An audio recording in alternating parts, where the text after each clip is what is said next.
Ngambil santai pakai kuaci, ditemani dengan es tebu. Halo sahabat Nurul Ilmi, Assalamualaikum warahmatullahi wabarakatuh.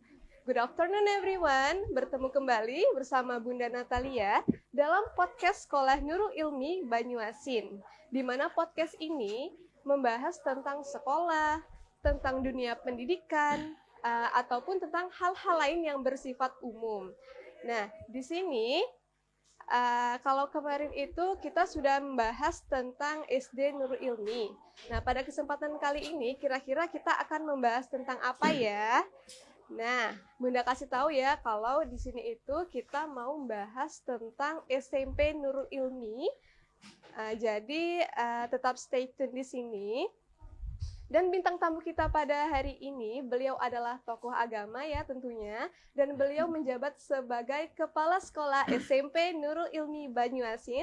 Siapa dia? Ini dia Jeng Jeng, Bapak Aris Hidayat, Magister Pendidikan.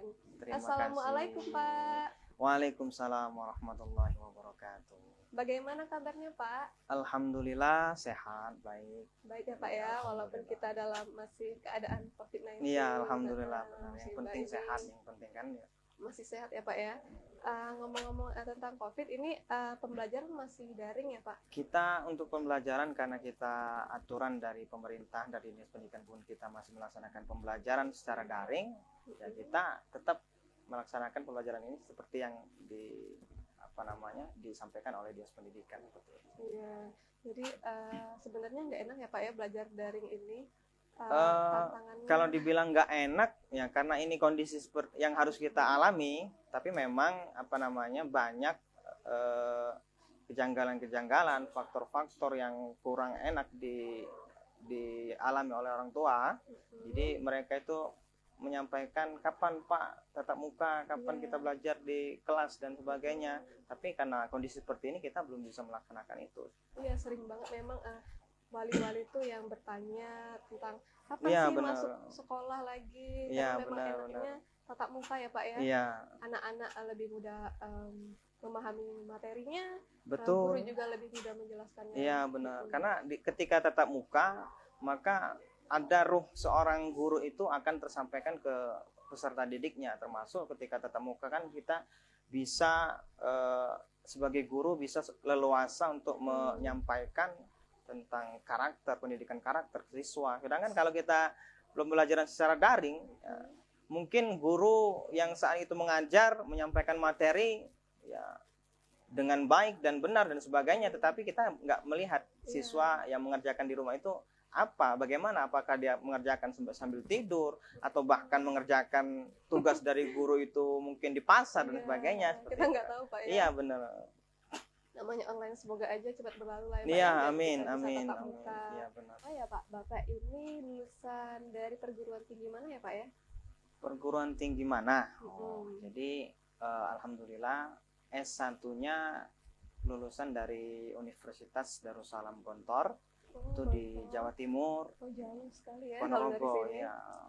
Lumayan lah kalau dari sini 2 hari 2 malam lah sampai. Jauh. Kemudian kalau S2-nya? Kalau S2-nya saya lanjut di UIN Raden Fatah. Di mana tuh Pak? Yang di sini? Yang di Palembang. Oh, di Palembang sini. Itu setelah S1 Bapak langsung lanjut ke sini? Setelah S1 ya, setelah S1 saya langsung nyambung ke S2-nya di UIN Raden Fatah. Jadi langsung Pak ya? Enggak istirahat dulu kayak gitu. Enggak, ya? kalau istirahat biasanya males biasanya. Berarti belajar terus berarti dari SD. Terus katanya Bapak ini ya pernah mondok, benar nggak Pak? Benar ya. Oh, berarti mondok di mana Pak? Ya itu tadi di Gontor. Oh, di Gontor. Jadi tahun 2004 itu saya sudah masuk di Gontor dari MTS sampai Alia, selesai juga lanjut kuliah di sana sampai S1. Berarti di sana ada perguruan tingginya juga. Ada. S2-nya yang di sini ya Pak ya? S2-nya di sini. Kemudian ini Pak tentang pengalaman kerja. Bapak itu sebelumnya pernah bekerja di mana ya Pak sebelum di sini? Kalau pengalaman kerja itu tahun 2012 saya lulus S1 dari Gontor itu, kemudian langsung pulang ke Palembang, merantau sih sebenarnya ke Palembang. Ya tahun 2012 itu karena saat itu mau melanjutkan S2 itu sudah tutup. Jadi sambil menunggu S2 selanjutnya buka, jadi saya mengajar di Madrasah Sanawiyah MTS Gupi di Sukamoro. Oh, di sini ternyata Ya, ya, kemudian Pak, ya. juga ngajar di Pondok Pesantren Darul Hikmah itu di daerah Sungerengit sana. Sungerengit. Jadi tidak ada pengalaman kerjanya ya, Pak, ya. Alhamdulillah kalau pengalaman kerja sudah ada. Kalau di sini sendiri itu mulai kapan, Pak? Kalau di sini termasuk guru pertama lah di sini. Jadi waktu itu Nurul Ilmi ini, LPT Nurul Ilmi diresmikan pada tahun 2015. Itu saya sudah mulai gabung di sini tahun 2015. Oh, berarti pertama kali iya benar. ada Nurul Ilmi, Bapak sudah ada sudah di sini ya? Gabung ya. Berarti termasuk guru senior di sini ya. Guru senior Nurul Ilmi berarti. Kemudian Pak, Bapak ini berarti asalnya dari mana, Pak? Kalau asal bukan dari Jawa, asalnya dari Empat Lawang. Empat Lawang itu kalau dulu kabupatennya Lahat, sekarang sudah mencah sendiri Empat Lawang. Pakar alam sana lagi. Kok bisa sekolah jauh mondok di Jawa Timur itu disaranin siapa, Pak? Kalau Bapak sendiri yang mau? Kalau mondok sebenarnya dua-duanya sih, orang tua mau dan saya juga pribadi ya mau sekolah di pondok. Kebetulan juga dulu bibi saya itu sekolahnya di Gontor. Jadi bareng ya. Jadi di sana bareng ya. Saya kirain Bapak tuh asalnya di Jawa Timur tadi. Enggak. Ternyata enggak, Pak. Memang kayak orang Jawa ya. Iya, sedikit sih. Orang mirip. Sumatera tapi keturunan Jawa. Oh, ternyata begitu. Sekarang ini Pak, saya mau tanya tentang Nurul Ilmi nih. Bapak Ya, kan boleh. menjabat sebagai kepala sekolah SMP Nurul Ilmi ya, Ya. Pak ya. Jadi Bapak tuh mulai menjabat sebagai kepala sekolah Nurul Ilmi ini SMP Ya. kapan itu, Pak? Menjabat sebagai kepala sekolah di Nurul Ilmi ini dari tahun 2020 baru ya. 2020. Oh ya, baru berarti ya. Ya karena SMP Nurul Ilmi ini kita baru tahun 2020 ini kita buka. Alhamdulillah ya, Pak ya, berarti sudah lengkap Nurul Ilmi ini. Ya, ada benar, mulai lengkap dari TK. gitu ya. TK, SD, ada SMP juga. SMP sudah ada. Jadi kalau misalnya SD di sini bisa lanjut SMP di sini. Iya juga. benar. Kita ada estafet pendidikannya kan. Ya mudah-mudahan nanti ke depannya tahun depan atau tahun depan lagi nanti insya Allah kita ada perguruan tinggi juga kan. Ya, gitu kan. amin. Bagus sekali ini ya prospeknya ya, Pak ya. Kemudian Pak, untuk yang pertama kali itu ada berapa Pak jumlah siswanya di Nurul Ilmi? Kalau untuk SMP pertama kali kita buka itu untuk tahun pertama ada 99 siswa. 99 siswa untuk pertama kali Pak Iya, ya? pertama kali. Lumayan itu Pak. Ya, mudah-mudahan ini awal yang baik apa namanya. Kita bagi menjadi 4 kelas. 4 kelas. Berarti satu kelasnya ada yang 24, 24. ada yang 25. Berarti nggak terlalu ramai lah, kondusif ya Pak. Iya, kalau benar. belajar. Karena memang inginnya kita kenapa nggak terlalu banyak di kelas itu ya supaya materi ilmu yang disampaikan oleh gurunya itu akan semakin maksimal sehingga siswa juga lebih enak untuk menyerap ilmu yang disampaikan oleh guru-gurunya dan juga gurunya tidak terlalu repot menghandle anak didiknya seperti itu kan. Kalau terlalu banyak mungkin kayak ruwet kayak itu ya. Iya benar. Terus kurikulum yang dipakai di SMP ini kurikulum apa ya Pak ya? Kalau SMP kita tetap acuannya ke Dinas Pendidikan, kita menggunakan kurikulum 2013. Ya, karena juga kita di sini sekolahnya adalah sekolah yang berlandaskan Islam. Ada pelajaran-pelajaran tambahan yang mungkin ini sebagai penunjang bagi anak didik kita untuk bisa kita sampaikan tentang pendidikan karakter dan sebagainya. Pelajaran apa tuh Pak misalnya? Termasuk diantaranya kita ada pelajaran TTQ, kan tahsin tahfiz Quran, kemudian ada praktik ibadah amalia, dan termasuk juga nanti di SMP kita ada pelajaran tambahan juga pelajaran akidah. Akidah. Oh di SMP ada akidah. Iya, ya? benar. Itu termasuk bahasa Arab. Berarti bagus banget untuk membentuk karakter anak. Insya Allah bagus. Insya Allah iya. Melahirkan anak-anak yang berkarakter amin, ya Pak ya, amin, yang amin. paham intak dan juga intek pastinya. Benar. Lalu anak-anak di sini nih kalau jam normal itu mulai jam berapa Pak berangkat sekolah? Maksudnya sekolah tiba di sekolah jam berapa? Pulangnya jam berapa? Kalau jam normal, jadi kalau ini di luar COVID ya, Bunda ya. Kalau jam normalnya kita anak-anak sudah datang di sekolah itu sudah tiba di sekolah jam 6.45. Ya, nanti kemudian pulang ke rumah masing-masing setelah asar mungkin jam 16. Pukul 16 Pak ya. Berarti awal banget pagi banget ya, Iya, mereka benar. sudah tiba di sekolah itu sholat duha dulu ya Iya, Pak ya. kita Biasanya ada di pelaksanakan sekolah kita sholat duha dulu bareng-bareng, setelah itu melanjutkan pembelajaran ya Pak ya. Iya, benar.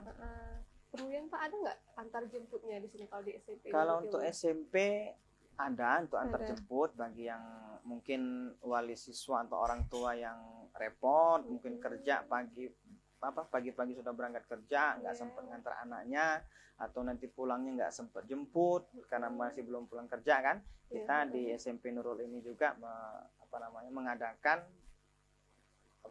armada antar jemput untuk siswa. Berarti nanti ada ya Pak ya? Ada ya. Sudah normal. Sudah normal nanti pasti. Kemudian ini apa Pak? Eskul, saya mau menanyakan tentang eskul. Ini ada eskul apa aja ya Pak ya di Nurul Ilmi SMP-nya? Untuk SMP ya? Untuk Karena kita SMP-nya. banyak. Untuk SMP ini banyak untuk eskul, diantaranya ada termasuk di dunia olahraga, mungkin ada futsal, ada volley, basket, kemudian takraw, banyak lah pokoknya. Kemudian ada juga yang baru kita ada eskul musik, kemudian ada eskul marching band, sudah ada alatnya alhamdulillah. Modern ya. Iya. Jadi enggak cuma melulu di agama misalnya. Iya, benar. Di Nur ini juga ada yang kayak marching band tadi. Bagus itu. Karena untuk keagamanya juga ada, kita ada eskul kiroah, kan kiroah untuk supaya kita bisa memperindah bacaan-bacaan Al-Qur'an. Memang itu penting banget. Terus keunggulannya ini di SMP Nurul Ilmi apa yang membedakannya dari yang lain kayak itu Pak? Kalau untuk SMP Nurul Ilmi tentu saja berbeda dengan SMP-SMP yang lain karena dari segi waktu pun kita lebih banyak di sekolah, ya. Lebih banyak sekolah kita ketimbang sekolah yang lain mungkin karena kita sini sistemnya full day. Maka kelebihan-kelebihan itu ya kita sampaikan kepada siswa, termasuk yang kita sampaikan tadi bahwa ada pelajaran-pelajaran tambahan sebagai penunjang pendidikan karakter siswa, termasuk pendidikan ilmu akidah, kemudian termasuk tadi sampaikan Bunda Natali tadi ada sebelum memulai kegiatan pembelajaran kita ada sholat duha berjamaah. Kemudian kenapa kita full day pulangnya sore jam 4 setelah sholat asar? Nah, disinilah kita membiasakan, mendisiplinkan siswa supaya paling tidak di sekolah terbiasa melaksanakan sholat zuhur, sholat asar berjamaah. Kemudian ini Pak tentang visi misinya SMP Nurul Ilmi bisa ditunjukin kepada para penonton. Oh boleh. Ini visi misi nah. Jadi ini visi misinya. Iya. Kalau visi kita kan berprestasi dengan berlandaskan imtak, kan ilmu takwa, iman dan takwa, kemudian berwawasan iptek, ramah lingkungan, berjiwa nasional. Dan tidak kalah pentingnya adalah kita bisa bersaing secara internasional. Wah, seperti keren. itu. Bagus sekali kita internasional, berarti kita bisa bersaing dengan sekolah-sekolah yang bagus lah ya. Iya, benar. Sekolah Bapak sendiri kan sekolah Gontor itu kayaknya sekolah bagus Bapak terkenal ya Pak ya. Iya.